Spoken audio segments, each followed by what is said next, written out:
उहाँ कुन नैतिकताले प्रधानमन्त्रीको पदमा बस्ने। सुभाष नेमाङजीका पनि अनेक खालका कुराहरू निस्किन सक्लान्, किनभने उहाँले बोल्दिनु भएन। उहाँ जस्तो व्यक्तिहरूले यो गलत हो भनेर त्यसको डे फर्स्टदेखि गलत हो भनेर विपक्षमा उभिदिएको भए प्रधानमन्त्री फिर्ता लिन सक्ने ठाउँहरू पनि थियो होला। यदि उहाँ नैतिकताको आधारमा दिन तयार हुनुहुन्न भने त उहाँ त कारबाहीको भागीदार हुनुपर्छ। उहाँले त राजनीतिबाट सन्यास लिनुपर्छ, प्रधानमन्त्रीको मात्रै कुरा होइन।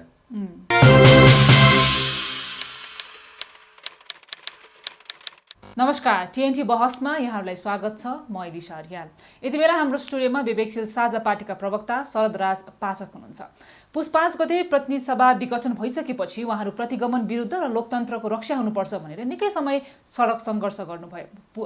फागुन 11 गते सर्वोच्च अदालतले संसदको पुनर्स्थापना गरिएको छ र त्यस लगतै प्रधानमन्त्री केपी शर्मा ओलीले नैतिकताको आधारमा राजीनामा दिनुपर्छ भनेर उहाँले माग गर्नुभएको छ। त्यसै गरी राष्ट्रपति विद्यादेवी भण्डारीले पनि राजीनामा दिनुपर्छ भनेर उहाँहरूको माग रहँदै आएको छ र त्यसै गरी उहाँले ढिलो चाँडो हामी सत्तामा पुग्छौँ भनेर पनि ठोक्वा गरिरहनु भएको छ। हामी यिनै विषयमा केन्द्रित रहेर आज पाठकसँग कुराकानी गर्नेछौँ। आउनुहोस्, उहाँलाई स्वागत गरौँ। स्वागत छ हजुरलाई। धेरै धन्यवाद। हुन्छ, प्रतिनिधि सभा पुनर्स्थापना भयो होइन, अब यो सँगै अब संविधान र देश चाहिँ ट्र्याकमा आयो भन्ने यहाँहरूको निष्कर्ष हो? स्वाभाविक रूपमा यो एउटा संसद विघटन गर्ने मात्रै कार्य थिएन। यो संविधानमाथिको प्रहार थियो र व्यवस्थामाथि नै एउटा ठुलो प्रहार थियो, जुन चिज हामीले स्पष्टता भनेका छौँ होइन। जुन दिन मन्त्री परिषदबाट त्यो विघटनको गर्ने निर्णय लिएर राष्ट्रपतिका प्रधानमन्त्रीज्यू जानुभयो, सम्भवतः राजनीतिक दलहरूमध्ये सबैभन्दा पहिला यो प्रतिक्रिया दिएर यो अलोकतान्त्रिक कदम हो, यो असंवैधानिक कदम हो र लोकतन्त्रमाथिको संविधानमाथिको कु हो, यसले लोकतन्त्रै मास्छ भनेर प्रतिक्रिया दिएर हामी सडकमा उत्रिएका थियौँ होइन। र सम्मानित सर्वोच्च अदालतबाट यो प्रधानमन्त्रीको कदमलाई बदर गरिदिएर संसद पुनर्स्थापना भएको छ। यसले स्वाभाविक रूपमा संविधान डिरेल हुनबाट जोगिएको छ। लोकतन्त्रको भविष्यमाथि जुन कालो बादल मडारिएको थियो त्यो अब बादल हटेको छ र छ्याङ्ग भएको छ। अब राजनीति अलिकति शुद्धिकरणको बाटोमा जानुपर्छ भन्ने हाम्रो मान्यता हो, किनभने जुन किसिमले राजनीतिक नेकपाले जुन किसिमको सरकार सञ्चालनको शैली देखाएको थियो होइन, असाध्यै अलोकतान्त्रिक ढङ्गले सरकार सञ्चालन गर्ने जुन शैली थियो प्रधानमन्त्रीको, त्यो शैलीभन्दा पर गएर अब राजनीतिक दलहरू सबैको जिम्मेवारीमा के आएको छ भने लोकतन्त्रको जुन मूल आशय हो होइन, त्यसमा अलिकति बढी काम गर्नुपर्ने र अझ बढी जनउत्तरदायी बनाउनु पर्ने शासन व्यवस्थालाई त्यो जिम्मेवारी आइपरेको छ। यसले तपाईँले प्रश्न गर्नुभएको एकदम बिल्कुल ठिक हो। हुन्छ, अब प्रतिनिधि सभा विघटन भइसके पछाडि चाहिँ नेपाल कम्युनिस्ट पार्टी जो सत्तामा छ त्यो पनि दुईटा पक्षमा विभाजन भइसकेको अवस्था थियो होइन, र एक पक्ष चाहिँ संसद विघटन ठिक हो, अब हामी ताजा जनादेशमा जानुपर्छ भन्ने पक्षमा थियो भने अर्को चाहिँ होइन, संसद पुनर्स्थापना हुनुपर्छ, यो चाहिँ प्रधानमन्त्रीले एकदम नराम्रो असंवैधानिक काम गर्नुभएको भनेर थियो। तपाईँहरू यो ठिक र बेठिकको बिचमा चाहिँ विवेकशील साझा पार्टी चाहिँ कहाँनिर थियो, झुकाव कतापट्टि थियो? हामीले स्पष्टै भनेका थियौँ कि यो कुनै पनि हिसाबले ठिक कदम होइन।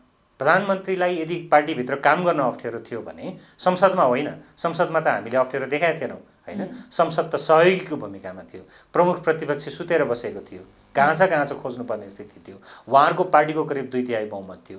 अब पार्टीभित्र तपाईँको अलिकति समस्या थियो भने त प्रधानमन्त्रीले आफ्नो पार्टीभित्र मिलाउने हो।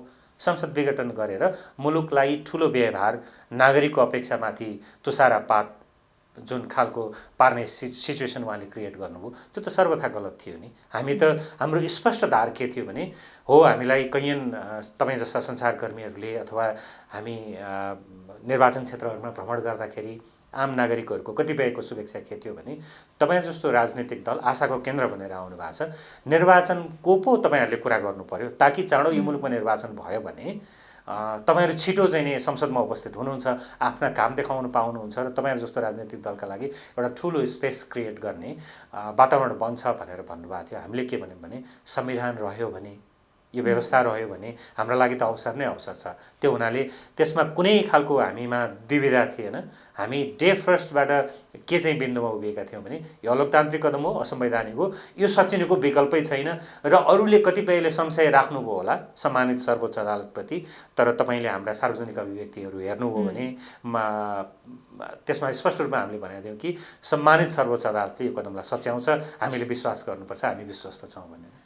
हुन्छ, अब तपाईँहरू प्रतिनिधि सभामा हुनुहुन्न होइन, अनि यो सँगै अब के प्रश्नहरू पनि उठ्छ यहाँहरूको पार्टीलाई भन्दाखेरि चाहिँ प्रतिनिधि सभा पुनर्स्थापना भइसके पछाडि चाहिँ अब संसद त बोलाउने भनेर निर्णय नै फैसलै भइसक्यो होइन, 13 दिनभित्र बोलाउने भनेर भनिएको छ। अब त 12 दिनभित्र संसद बोलाइन्छ।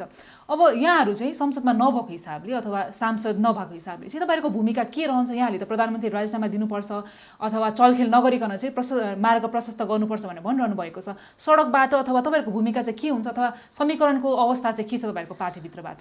तपाईँले बडा महत्त्वपूर्ण प्रश्न गर्नुभयो। हामी संसदमा उपस्थित, सङ्घीय संसदमा उपस्थित नभएको राजनीतिक दल हामी किन राष्ट्रिय राजनीतिका यत्रा मुद्दामा मुखरित भएर बोलिरहेका छौँ, यो गर्नुपर्छ त्यो गर्नुपर्छ भन्ने चिजमा स्पष्ट त के छ भने हाम्रो राजनीतिको जग भनेको सुसंस्कृत राजनीति हो, नैतिकताको राजनीति हो। अहिले प्रधानमन्त्री केपी शर्मा ओलीले यत्रो बवन्डर गरिसकेपछि, यत्रो चाहिँ नि संविधान प्रतिकूल कदम चालिसकेपछि अब उहाँ कुन नैतिकताले संसदमा बस्ने अथवा उहाँ कुन नैतिकताले प्रधानमन्त्रीको पदमा बस्ने? उहाँ जतिको व्यक्तिको लागि सबैभन्दा राम्रो के हो भने नैतिकताको आधारमा, किनभने उहाँले भन्नुभएको छ मैले काम गर्न सकिनँ विगतमा, मलाई अथवा काम गर्न दिइएन, या जेसुकै होस् उहाँले काम गर्न सकिनँ भनेर पटक पटक दोहोऱ्याएर संसद विघटनमा गर्ने कदम चालिसकेपछि र अहिले सम्मानित अदालतबाट उहाँको कदमलाई खारेज भइसकेपछि, संसद पुनर्स्थापना भइसकेपछि त उहाँले अब यो र त्यो तिगडम गरेर फेरि सत्तामा आफूलाई टिकाउन खोज्ने अथवा कुनै खालको जुन धुन्धकारी कदम उहाँबाट चालिन्छ कि भनेर आशंकाहरू व्यक्त गरिएको छ, त्यो नगरिकन खुरुक्क राजीनामा गर्ने हो। त्यसै गरी हामीले राष्ट्रपतिको बारेमा पनि प्रश्न उठाएका छौँ। सम्मानित राष्ट्रपतिको जुन एउटा गरिमा, संस्थाको गरिमा हुन्छ, ओज हुन्छ, मर्यादा हुन्छ, विद्यादेवी भण्डारीज्यूले त्यो गरिमा, त्यो ओज, त्यो मर्यादा कायम गर्नै सक्नु भएन। उहाँ बालुवाटारको एउटा शाखा जस्तो बन्यो शीतल निवास, प्रधानमन्त्री कार्यालयको एउटा अङ्ग जस्तो। प्रधानमन्त्रीले जेसुकै असंवैधानिक निर्णय गर्दाखेरि पनि, जतिसुकै असंवैधानिक कदमहरू चाल्दाखेरि पनि उहाँलाई अलिकति आफ्नो समय लिने, विज्ञहरूसँग परामर्श गर्ने, यो संविधानको रक्षा गर्ने कसम शपथ खाएको व्यक्ति होइन। राष्ट्रपतिको दायित्व त्यो पर्दैन, तर उहाँले गर्नुभयो के गर्नुहोस् त, प्रधानमन्त्रीका हरेक असंवैधानिक कदममा साथ दिनुभयो। त्यो सर्वथा अनुचित छ र उहाँबाट अब यो संस्थाको गरिमा कायम राखिराख्न सम्भव छैन। त्यसैले उहाँले पनि नैतिकताको आधारमा राजीनामा दिनु पर्यो। यदि उहाँ दिन तयार हुनुहुन्न भने संसदले उहाँलाई महाभियोग लगाउनुपर्छ भनेर हिजो हामीले विज्ञप्ति मार्फत स्पष्ट रूपमा भन्यौँ। र आउने दिनमा पनि हाम्रो खबरदारी के छ भने अब राजनीति मनोमानी ढङ्गले चलाउन पाइँदैन। भलै हामी संसदमा छैनौँ तर सडकमा त हाम्रो उपस्थिति छ नि, एउटा वर्गमा त हाम्रो राम्रो प्रभाव छ। अथवा हाम्रो मात्रै कुरा रहेन, यो नागरिक समाज छ, यहाँ प्रतिपक्षी दलहरू हुनुहुन्छ अथवा संसदमा अरू कैयन दलहरू हुनुहुन्छ, संसद बाहिरका दलहरू हुनुहुन्छ, सचेत बुद्धिजीवी वर्ग छ। अब नागरिकको पनि एउटा के खालको हस्तक्षेप हुनु पर्यो, दल, नागरिक समाज लगायत संसदभित्रका दलहरूको भने नागरिकका अपेक्षामाथि सधैँ पानी फाल्नु पाइँदैन। जे वाचा गरिएको छ, जे प्रतिबद्धता गरिएको छ, लोकतन्त्रको प्रतिफल नागरिकको दैलो दैलोमा पुर्याउने सपना बाँडिएको हो नि हामीले। लोकतन्त्र त त्यसै ल्याएको होइन नि त, बडा त्याग गरिएको छ, दुःख गरिएको छ। त्यसको त्यो डेलिभरी मेकानिजमलाई प्रभावकारी बनाउन हामी जस्तो राजनीतिक दलले घचघचाउने भूमिका त लगातार रूपमा गरिरहन्छौँ। संसद बाहिर पनि हाम्रो भूमिकाले, तपाईँले अघि कार्यक्रमको सुरुवातमै भन्नुभयो सडकमा लगातार चाहिँ नि सङ्घर्ष गरिरहनु भयो भने किन जरुरी थियो? हामी यदि हामीलाई त हामी आफ्नो मात्रै कुरा गरेको भए हुन्थ्यो नि, तर व्यवस्था सच्याउने कुरा, संसदको कदम सच्याउने कुरा, यी सबै चिजहरूमा हाम्रो ठुलो चासो छ ताकि नागरिकले लोकतन्त्रको वास्तविक प्रतिफल पाउन सकुन्। अब यो विघटनको कुरा मात्रै नगर्दा योभन्दा अगाडि पनि जति पनि अध्यादेशहरू आए होइन, अनि प्रधानमन्त्रीले अध्यादेश ल्याउनु भयो, विवादमा पनि परे। त्यो अध्यादेशदेखि नै यहाँहरूले चाहिँ प्रधानमन्त्री केपी शर्मा ओलीको राजीनामा मागै गर्नुभएको छ सुरुदेखि नै होइन। तर यो जब अदालतले बदर गर्यो, हुन त सदर गरेको भए पनि यहाँले राजीनामा माग्दै गर्नुहुन्थ्यो होइन। प्रधानमन्त्री केपी शर्मा ओलीले चाहिँ एकदमै सार्वजनिक कार्यक्रममा हिजो के भन्नुभयो भन्दाखेरि चाहिँ म राजीनामा दिदिनँ, बरु म संसद फेस गर्छु भनेर भन्नुभएको छ होइन। अब यहाँहरूले नैतिकताको आधारमा राजीनामा दिनुपर्छ भनेर भनिरहँदाखेरि चाहिँ उहाँकै दलका नेताहरूले चाहिँ यो कानुनी कुरा हो, यो नैतिकताको कुरै हुँदैन, किन नैतिकताको आधारमा राजीनामा दिने, यो एकदमै कुनै तुक भएको विषय होइन पनि भनिरहनु भएको छ कि। यसरी हेर्दाखेरि अब को व्यक्तिसँग नैतिकताको अपेक्षा गर्ने भन्ने प्रश्न महत्त्वपूर्ण होला। यदि प्रधानमन्त्रीसँग नैतिकता हुन्थ्यो भने संविधानले आफूलाई नदिएको अधिकार प्रयोग गरेर, आफ्नो मनचिन्ते धारा प्रयोग गरेर उहाँले संसद विघटन गर्नु हुँदैन थियो होला। त्यो एउटा विशेष अधिकार प्रयोग गरे भन्नुभएको छ। विशेष अधिकार छँदै छैन। विशेष अधिकार भने त कहिलेकाहीँ संविधानले दिन्छ अथवा अन्य खालका प्रावधानहरू हुन्छन्, उहाँमा त त्यो छँदै छैन। उहाँको मनमा लाग्यो, इच्छा लाग्यो, तपाईँको संविधान सभाका तत्कालीन अध्यक्ष सुभाष नेमाङले भन्नुभयो हिजो, मैले कहीँ कतै पढेँ, त्यो समाचार सत्य हो भने, उहाँले मैले त प्रधानमन्त्रीज्यूलाई विघटन नगर्नुहोस् भनेर भनेको, तर मेरा कुरा सधैँ सुनिँदैनन् भनेर। जो व्यक्ति उहाँसँग निकट बसेर काम गरिरहेको छ, अब सुभाष नेमाङजीका पनि अनेक खालका कुराहरू निस्किन सक्लान्, किनभने उहाँले बोल्दै बोलिदिनु भएन। उहाँ जस्तो व्यक्तिहरूले यो गलत हो भनेर त्यसको डे फर्स्टदेखि गलत हो भनेर विपक्षमा उभिदिएको भए प्रधानमन्त्री फिर्ता लिन सक्ने ठाउँहरू पनि थियो होला। खैर, विवाद अहिले प्रश्नको घेरामा सुभाषजी होइन, प्रधानमन्त्रीज्यू। अब उहाँलाई त के हो भने, यदि उहाँ नैतिकताको आधारमा दिन तयार हुनुहुन्न भने त उहाँ त कारबाहीको भागीदार हुनुपर्छ। उहाँले त लोकतन्त्र मास्ने, संविधान मास्ने षड्यन्त्र गरेको अभियोगमा उहाँमाथि कारबाही हुनुपर्छ। म कानुनको जानकार होइन, तर हामीले जति पनि संविधानका जानकारहरूसँग छलफल गरेका छौँ, त्यहाँ प्रधानमन्त्रीलाई द्वन्द्वकारी कदम चालेको अभियोगमा कारबाही गर्न सक्ने केही प्रावधानहरू छन्। कानुनी जग यदि त्यस्तो छ भने उहाँमाथि कारबाहीसम्म पनि हुनु पर्यो। उहाँ त अब यो देशको हामी उहाँलाई 2/3 मध्येका नागरिकको मात्रै पनि प्रश्न होइन, यो त यो मुलुकका आम नागरिकको अपेक्षामाथि यत्रो ठुलो घात, व्यवस्था यत्रो ठुलो त्याग र सङ्घर्षले ल्याएको व्यवस्थामाथि यत्रो ठुलो प्रहार गर्ने व्यक्तिलाई हामीले होइन अब उहाँलाई कुनै खालको स्पेस दिने खालको त कुरै गर्नु हुँदैन। उहाँले त राजनीतिबाट सन्यास लिनुपर्छ, प्रधानमन्त्रीको मात्रै कुरा होइन।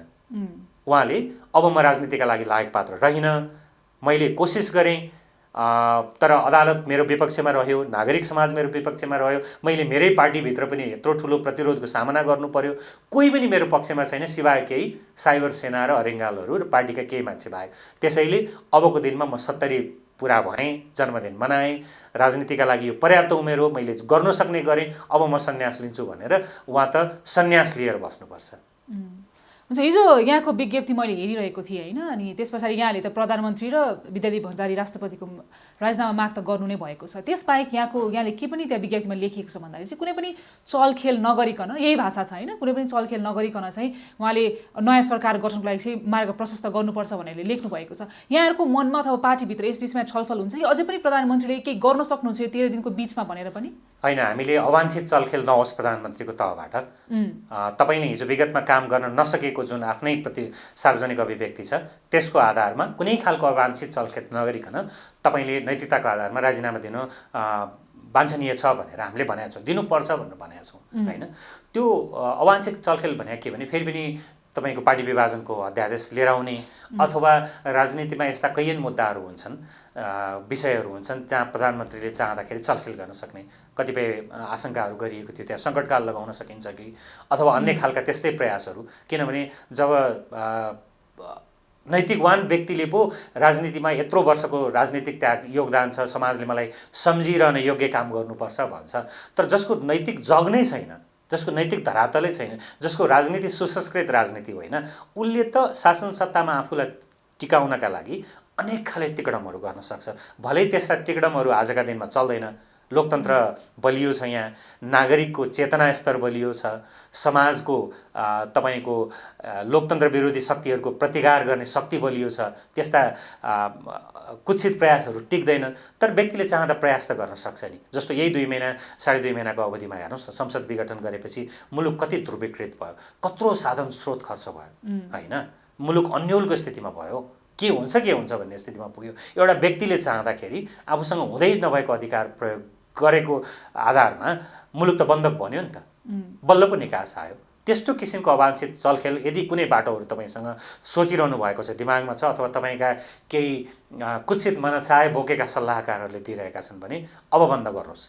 मेरो जन्मदिन हालसालै मनाएका प्रधानमन्त्रीलाई शुभकामना छ, बाँकी जिन्दगी आरामले बिताउनुहोस्, भजन कीर्तन गर्नुहोस्, अथवा तपाईँलाई उहाँलाई भगवानसँग जुन एक प्रकारको लगाव देखाउनु भएको छ त्यो राम्रो हो। जीवनको उत्तरार्धमा आफूले गरेका गल्तीहरूको प्रायश्चित गर्नुहोस् होइन, अलिकति सत्सङ्ग गर्नुहोस्, राम्रा कामहरूमा अब समय खर्च गर्नुहोस्। तपाईका लागि तपाईँ राजनीतिका लागि उपयुक्त पात्र होइन। केपी शर्मा ओलीलाई मेरो सन्देश यही नै हो। हाम्रो पार्टीका तर्फबाट भन्ने कुरा के हो भने तपाईँले अवाञ्छित चलखेल चाहिँ अब बन्द गर्नुहोस्।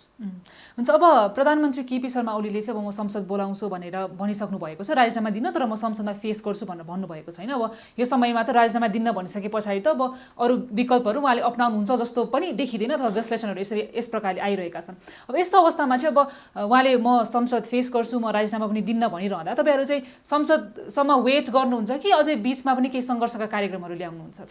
होइन, अब हाम्रो कामना चाहिँ के हो भने सबै चिजहरू स्मुथली जाओस् होइन। सबैले आवेग उत्तेजनाले मात्रै सधैँ काम गर्दैन, राजनीतिमा संयमताको पनि जरुरी हुन्छ। हामी हेर्छौँ, प्रतीक्षा गर्छौँ केही समय प्रधानमन्त्रीको मुभ कस्तो हुन्छ।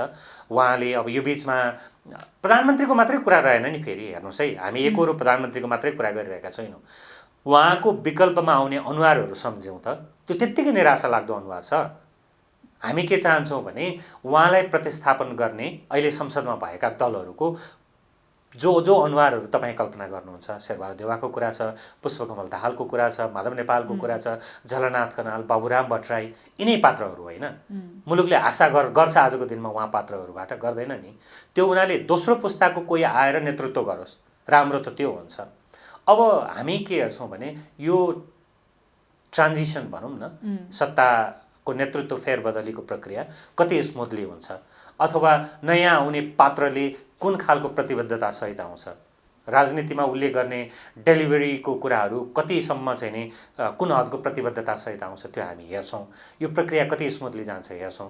तर यहाँ पनि फेरि चाहिँ नि लेनदेनका कुराहरू, टाउको गन्ने, सांसद खरिद बिक्रीका कुराहरू आछ। यदि त्यस्तो सङ्केत देखिन थाल्यो भने त हामी असाध्यै मुखरित रूपमा कडा सङ्घर्षका कार्यक्रम सहित आउँछन्। हो, हामी संसदमा छैनौँ, तर त्यो हाम्रो लागि सबैभन्दा हाम्रो मुलुकको भाग्य भविष्य नागरिकको सपनाका कुराहरू गर्दाखेरि चाहिँ नि एकदमै प्रखर रूपमा उठाउनु पर्ने कुराहरू तिनै हुन्। यहाँ कसैले अबका दिनमा मनलागी ढङ्गले नागरिक मौन बस्छन् भनेर अथवा संसदभित्रका दलहरू बिचमा सेटिङ मिलायो भन्छ, बाहिर केही पनि यसको हामी मिलेपछि सबै मिल्छ भन्ने जुन खालको उहाँहरूले मनोभाव देखाउनुहुन्छ समयक्रममा, अब त्यसो गर्नु पाइँदैन। हुन्छ, यहाँले आफैले पनि भन्नुभयो हुन त यो सत्य हो होइन कि सङ्घीय संसदमा यहाँहरूको प्रतिनिधि पात्र छैन, प्रतिनिधित्व गर्ने कोही पनि छैन। र यहाँहरूले के पनि भन्नुभएको छ भन्दाखेरि चाहिँ केपी शर्मा ओलीको विकल्प चाहिँ जुन तपाईँले भन्नुभएको जस्तो चर्चित अनुहारहरू जुन हामीले पहिला पनि देखिरहेका छौँ, प्रचण्ड, माधव नेपाल, देउवा होइनन् भनेर यहाँले भनिरहनु भएको छैन। अब कुनै स्टेजमा अब हामीले भनेको पनि हो र अहिले पछिल्लो समय कुरा भइरहँदाखेरि चाहिँ अब एक पक्षले देउवाजीलाई र प्रधानमन्त्री बनिदिनु पर्यो भन्ने कुरा आइरहेछ, फेरि अर्को सत्ता साझेदारी गर्न जसपासँग पनि कुरा भइरहेको भन्ने कुराहरू आइरहँदाखेरि चाहिँ यहाँहरूले चाहिँ यो सत्ता साझेदारी र समीकरणको कुराहरू चाहिँ अगाडि बढाउनुहुन्छ कि हुँदैन भन्ने प्रश्न हो एउटा विवेकशील साझा पार्टीलाई। किन भन्दाखेरि आशा गरिएको पार्टी यहाँले हामी वैकल्पिक शक्ति हो, हामी सत्तामा कुनै न कुनै दिन पुग्छ भनेर ठक्का गरिरहँदाखेरि चाहिँ तपाईँहरू फेरि यही पार्टीसँग मिल्ने हो कि भन्ने आशंका अथवा मनमा प्रश्न हुनु ठिक हो कि होइन? तपाईँको प्रश्न अहिले तत्कालै त सङ्घीय संसदमा हाम्रो उपस्थिति नभएको हुनाले हामीले सरकार निर्माणमा हाम्रो कुन खालको भूमिका भन्ने रहने भएन, त्यो उहाँहरूको कुरा भयो। तर अब तपाईँले दोस्रो प्रश्न जुन इङ्गित गर्न खोज्नुभयो कुनै दलसँग मिल्न जाने भन्ने कुरा, त्यो त सम्भवै छैन। अहिले हामीले भनेको स्पष्ट कुरा के हो भने अहिले विद्यमान राजनीतिक दलहरू जो जो छन् राष्ट्रिय राजनीतिमा, यी दलहरू परिवर्तनका नायक हुन सक्दैनन्। लोकतन्त्र प्राप्तिसम्म उहाँहरूको यताउता तलमाथि थोरै कम बढी स्केलको योगदान रह्यो, त्यो हामीले सदैव त्यसको प्रशंसा गर्ने गरेका छौँ। उहाँहरूले योगदान गर्नुभएको हो। तर अबको युग त समृद्धिको युग हो, सुशासनको युग हो, डेलिभरीको युग हो। त्यसको ड्राइभिङ सिटमा उहाँहरू बसेर पार लाग्दैन। उहाँहरू त्यो सामर्थ्य राख्नुहुन्न। उहाँहरूलाई आन्दोलन गर्न आयो, सङ्घर्ष गर्न आयो, जहिले पनि त्यो खालको कार्यक्रमहरू गर्न आयो होइन। लोकतन्त्र प्राप्तिसम्म उहाँहरूले योगदान गर्नुभयो। तर अब जुन खालको नागरिकको अपेक्षा छ होइन, समुन्नत नेपालको भविष्य देख्ने, समृद्धिको चाहना छ, सुशासनको चाहना छ, डेलिभरीको चाहना छ, मैले अघि पनि भने उहाँहरूबाट सम्भव छैन। त्यसको नेतृत्व हामीले गर्ने हो। अब मिसिन गयौँ भने त हामी राष्ट्रिय राजनीतिमा आउनुको कुनै अर्थै रहेन। हो, राजनीतिमा हामी यति विशुद्धतावादी अप्रोच पनि अब राखिरहेका छैनौँ कि हामी कुनै पनि बिन्दुमा कहीँ कतैसँग टच गर्नै हुँदैन, कहीँ कतै सहकार्य गर्नु हुँदैन भन्ने कुरा चाहिँ होइन हाम्रो। यसलाई म तपाईँको मार्फतबाट यो कार्यक्रम हेरेर बस्नुभएका आम दर्शकहरूलाई एकपटक विवेकशील साझा पार्टीको कुरा बुझाइदिउँ कि हामी त्यति विशुद्धतावादी अप्रोचबाट पनि अगाडि बढ्दैनौँ। लोकतन्त्रको रक्षाको सवालमा होइन, तपाईँको यो राज्यले दिने एउटा प्रतिफल हुन्छ नागरिकको दैलो दैलोसम्म पुर्याउने, त्यो प्रतिफललाई कसरी सुनिश्चित गर्ने भन्ने सवालमा हामी त्यसका सहकार्यका मोडालिटीहरूमा छलफल गर्न तयार छौँ।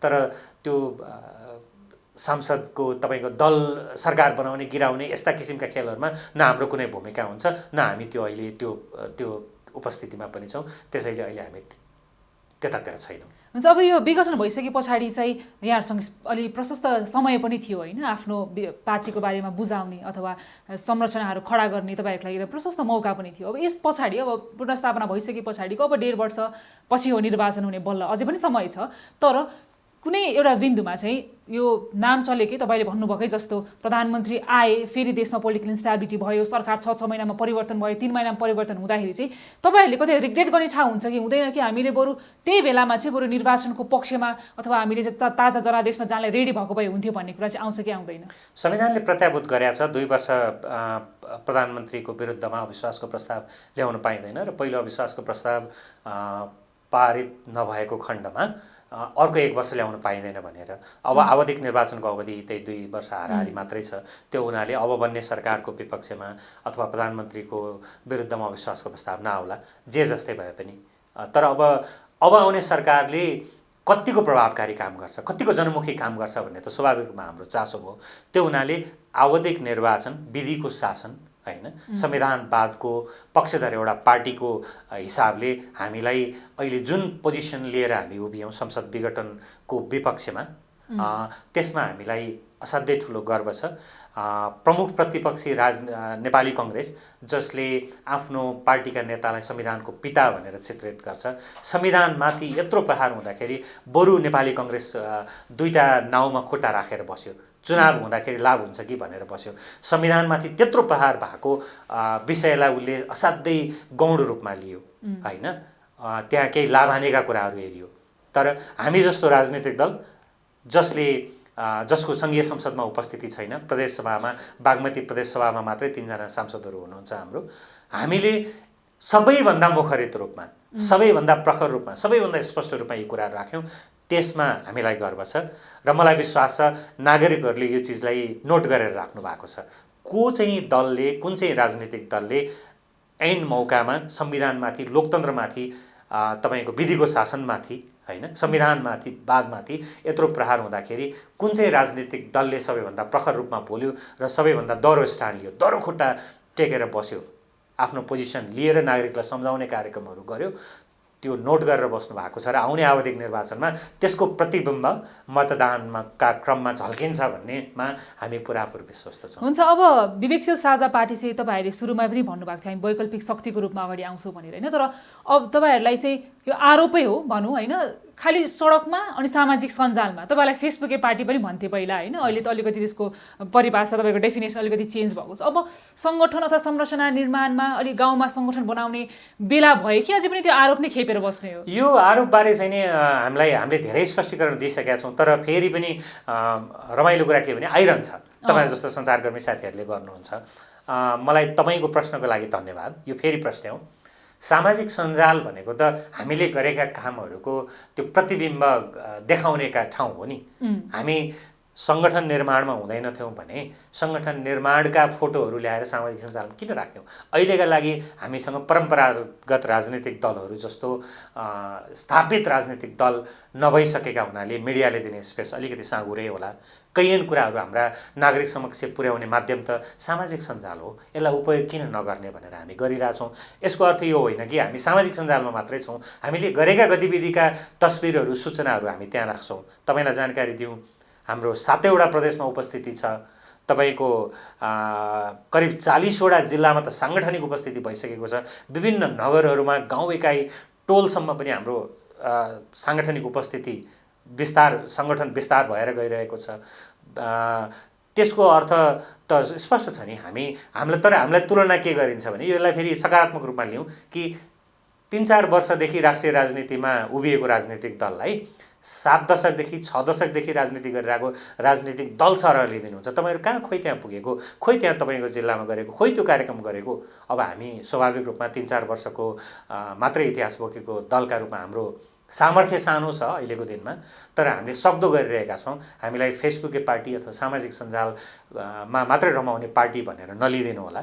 त्यो पनि एउटा सूचना प्रवाहको आजको युगमा सशक्त माध्यम हो। तपाईँले अहिले मैले गरेको कुराकानी पनि सम्भवतः सामाजिक सञ्जालको माध्यमबाट सबैभन्दा धेरै हेर्नुहुनेछ होइन। त्यो हुनाले यसलाई अन्यथा लिनुपर्ने छैन।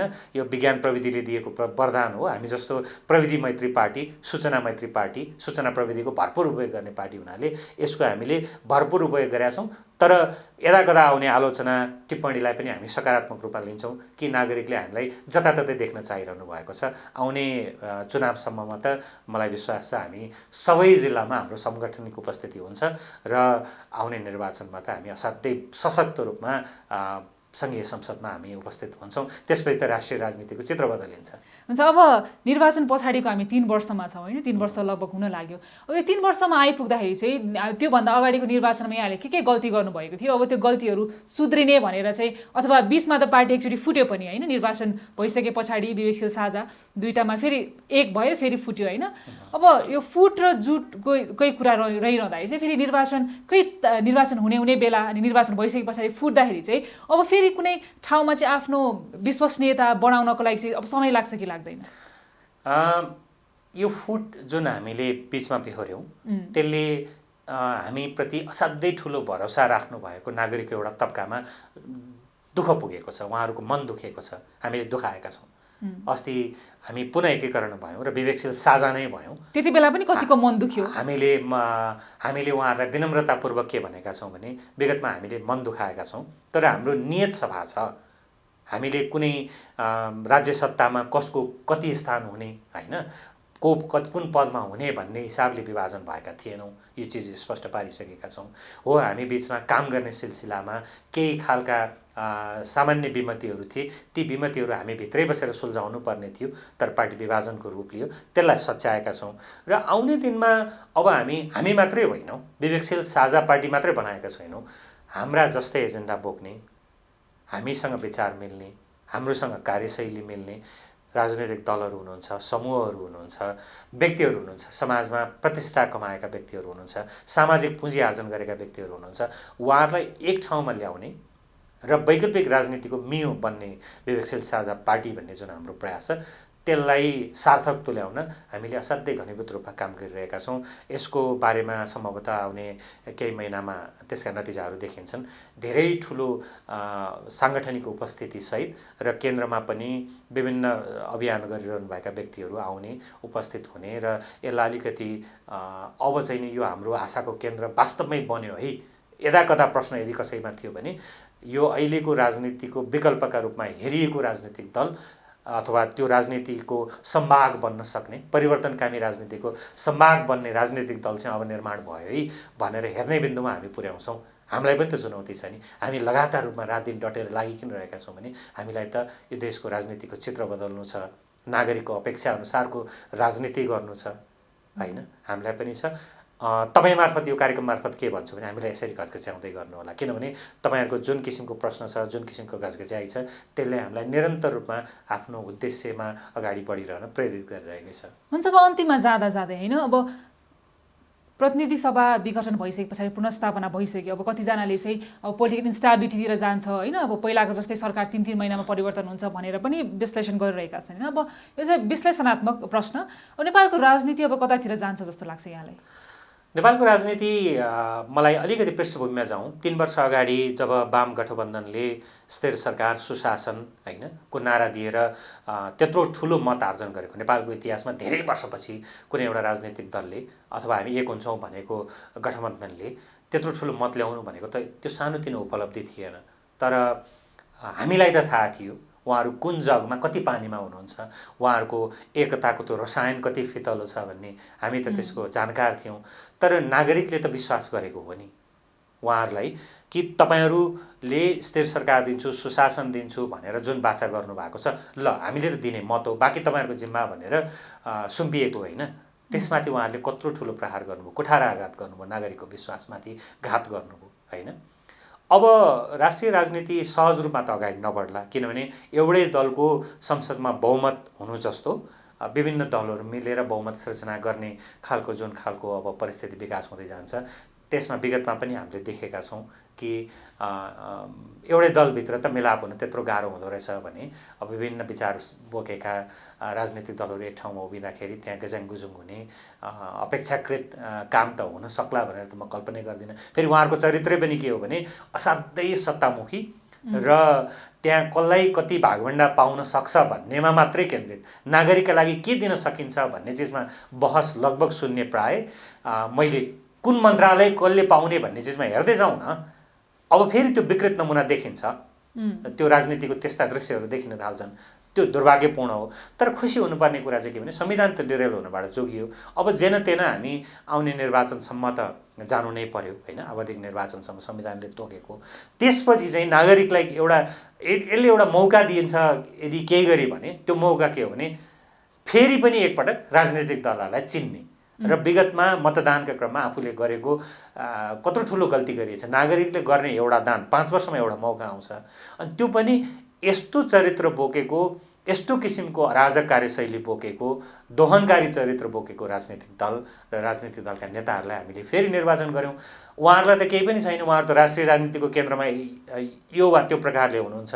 दुःख पाउने त आम नागरिकले हो, सर्वसाधारणले हो, पेसाकर्मीले हो, विद्यार्थीले हो होइन।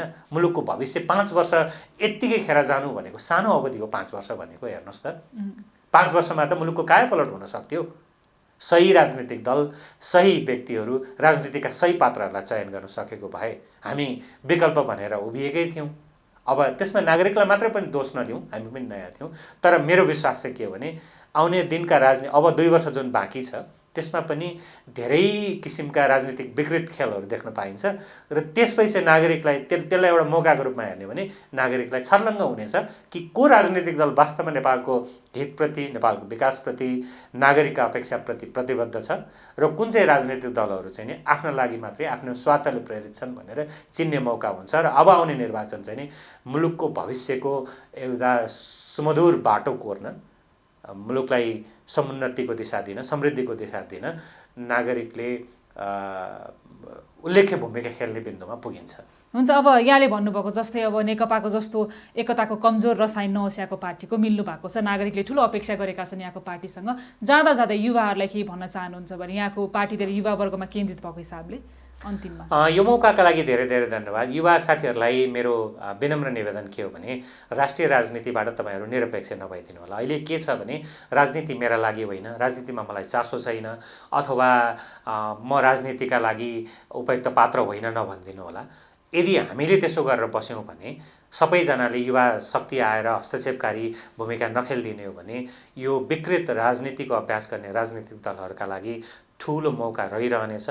राज्य दोहन गर्ने, यही शैलीले राजनीति सञ्चालन गरिरहने। त्यसैले मेरो आह्वान के हो भने मसँग अनुभव छैन पनि नभनिदिनु होला। तपाईँसँग इमान हुनु पर्यो, प्रतिबद्धता हुनु पर्यो, मुलुकको मुहार फेर्छु भन्ने, र तपाईँ राजनीतिमा आउनका लागि अलिकति तपाईँले थोर बहुत गृह कार्य गरेको हुनु पर्यो। सकभर मिल्छ, सक्नुहुन्छ भने प्रत्यक्ष राजनीतिमा आउनुहोस्। विवेकशील साझा पार्टीको प्लेटफर्म प्रयोग गरेर तपाईँ अगाडि आउन सक्नुहुन्छ। तपाईँलाई कुनै कुनै पाइलामा हामी स्वागत गर्न तयार हुन्छौँ। होइन अहिले म प्रत्यक्ष राजनीतिमा आउन सक्दिनँ तर म पछाडिबाट सहयोग गर्छु भन्नुहुन्छ भने पनि त्यसका लागि हामी खुला छौँ, हामी सहकार्यका लागि तयार छौँ। तर निरपेक्ष नबस्दिनुहोस्।